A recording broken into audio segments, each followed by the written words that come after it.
Live from our 7 Tasmania studios, your nightly news with Louise Huber begins now. Good evening, everyone. A 29-year-old man has died after being struck by a ute while walking along the Brooker Highway in Granton last night.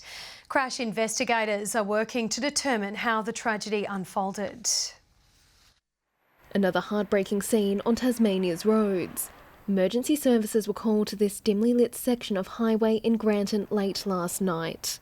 A pedestrian walking south on the Brooker Highway in the vicinity of Black Snake Lane was struck by a white 4x4 holded utility.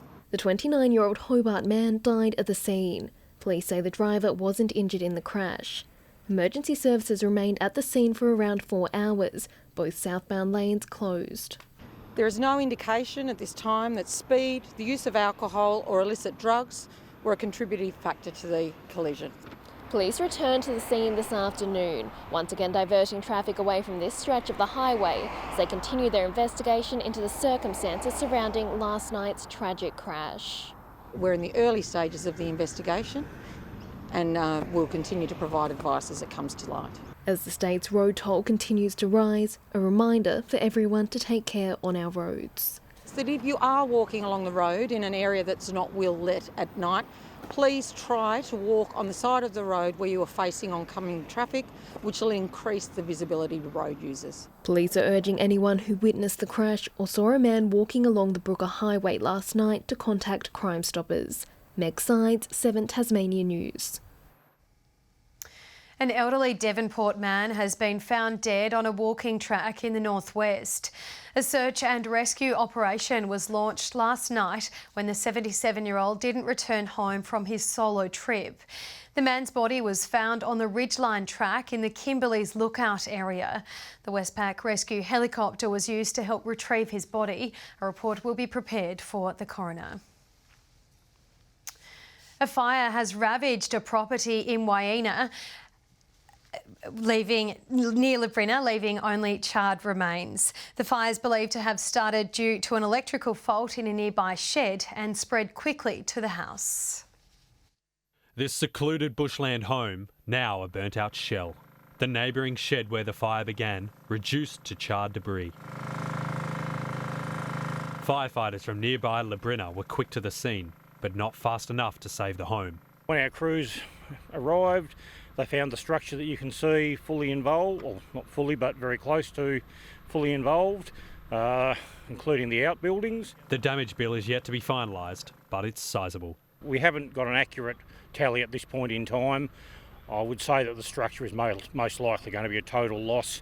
The outbuilding has collapsed to the ground. The shed contained electrical equipment for solar panels. Firefighters believe it may have been to blame. We are determining the fire as most probably accidental at this stage, but an absolute final cause has not been determined as yet. Josh Duggan, 7 Tasmania News. Meanwhile, Tasmania Fire Service has issued an advice message for a bushfire burning in Collinsvale at Mount Hull Road. Authorities say there is no immediate threat to the community. Hobart social housing residents say pleas for maintenance at ageing properties are going ignored. Labor insists it will act on their plight as it continues to campaign heavily on the issue. The government has defended its housing spend as it continues to sell the recent state budget. Hope for the future at Port Arthur. We are working towards an anticipated increase in numbers.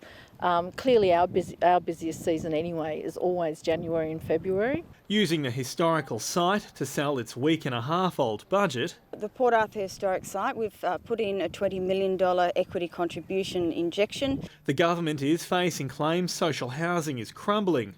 Residents at Bellreeve say their properties, now nearly 40 years old, are going to ruin.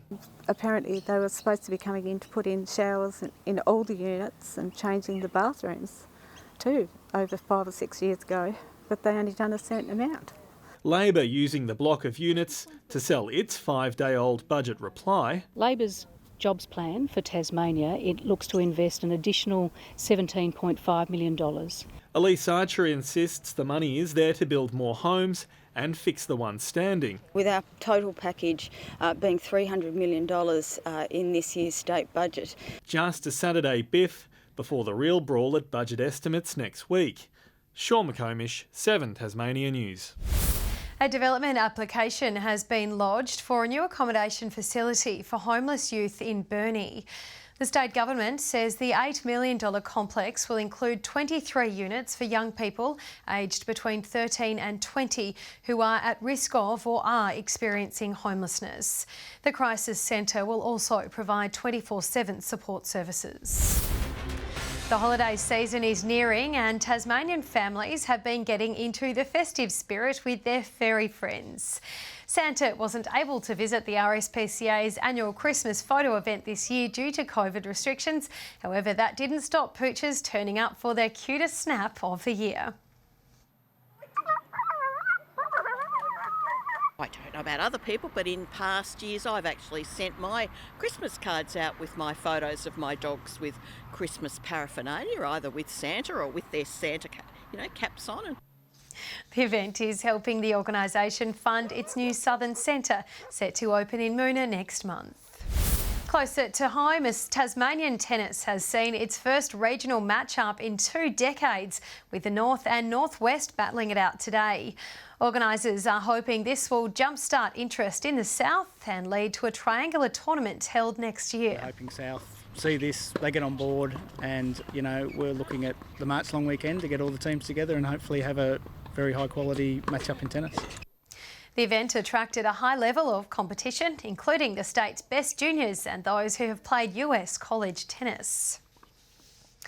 The Silverdome is playing host to a frenetic weekend of indoor hockey, with players from across the state gathering for a tournament.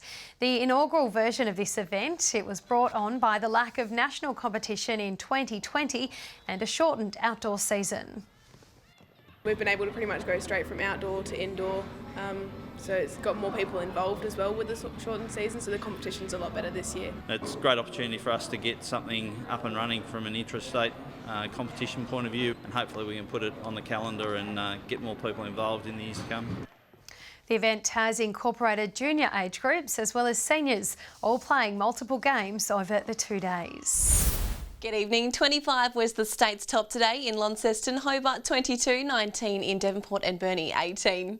17 across Lowhead and Wyena, Flinders Island 21 and St Helens reaching a high of 18.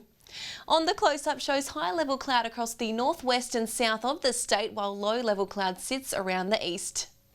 Further out, large areas of high-level cloud sit over southeast, central and the northwest of Australia. Tomorrow shows a surface trough to the west of Tasmania crossing the state throughout the day.